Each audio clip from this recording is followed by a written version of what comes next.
எல்லாத்துக்கும் வணக்கம். இந்த ஆக்டிவிட்டியை செய்ய சொல்லி நிறைய பேர் கமெண்ட் பண்ணியிருந்தீங்க. அப்படிலாம் போய் சொல்ல மாட்டேன், ஏன்னா ஒரு பையன் கமெண்ட் பண்ணலை. அதனால இந்த ஆக்டிவிட்டியை நானே செய்ய போகிறேன்.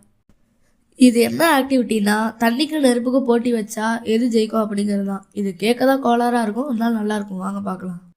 தண்ணி பிடிக்கும் போதே ஒரு பலூன் ஓட்டையாக போயிடுச்சு. இந்த ஆக்டிவிட்டிக்கு முக்கியமாக தேவைப்படுறது என்னென்னா சப்ஸ்கிரைபரு. அது மட்டும் அதிகமாகிடுச்சா இன்னும் கொஞ்சம் இன்ட்ரெஸ்டாக ஆக்டிவிட்டி போடலாம். எங்கள்கிட்ட 2 பலூன் இருந்தது. அதில் ஒரு பலூன் எடுத்து கொஞ்சமாக தண்ணி பிடிச்சிக்கிட்டோம். நம்மளுக்கு இந்த பில்டப் செட் ஆகாதுன்னு ஊருக்கே தெரியும். அப்புறம் எதுக்கு இந்த வீண் முயற்சி? கடகடன்னு நூலை எடுப்பான்னு பார்த்தா இப்போ தான் ஸ்லோ மோஷனில் செஞ்சுட்டு இருக்கான். அதை பலூனில் கட்டி தொங்க வர்றதுக்குள்ளே போதும் ஆயிடுச்சு. நாங்கள்லாம் தீக்குச்சி எடுத்து தீப்பெட்டியில் உரசினா தான் தீ பிடிக்கும். ஆனால் இவன் சீமனையை ஊற்றி கொழுந்தினாலும் தீ பிடிக்காது. அதனால் அதை நான் எடிட் பண்ணி போட்டுட்டேன். விளக்கை எடுத்துகிட்டு வந்து பலூன் கடியில் வைக்கிறோம். கையை எடுக்கிறதுக்குள்ளே வெடிச்சிச்சு.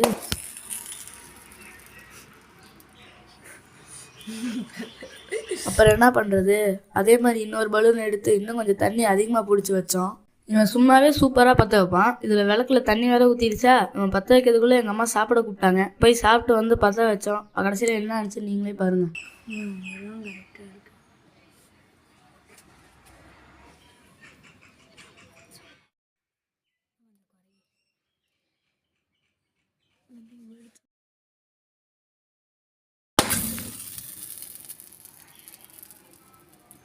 நாங்கள் வீடியோவில் பார்த்த மாதிரி எதுவுமே நடக்கலை. இந்த மாதிரி வேறு ஏதாச்சும் ஆக்டிவிட்டி பண்ணணுன்னா நீங்கள் கமெண்டில் சொல்லுங்கள். நன்றி.